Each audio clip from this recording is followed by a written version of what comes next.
हैदराबाद शहर में आज सुबह 7 बजे पूरे 3900 पोलिंग स्टेशंस में 15 असेंबली सेगमेंट्स में पोलिंग शुरू हुआ।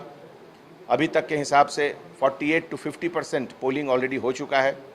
पूरे 5 जोन में बिल्कुल peaceful without any incident election चल रहा है।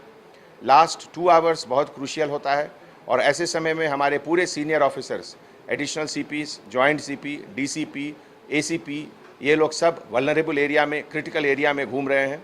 सेंट्रल फोर्सेस के तरफ से सीआरपीएफ, रैपिड एक्शन फोर्स, सशस्त्र सीमा बल, केरला पुलिस के तरफ से आईआर बटालियन, ये लोग सब इम्पॉर्टेंट एरियाज़ में घूम रहे हैं। पब्लिक में बहुत एक्साइटमेंट है और हर कुछ बहुत पीसफुल, बहुत सही तरीके से चल रहा है। I am confident everything will be 100% peaceful.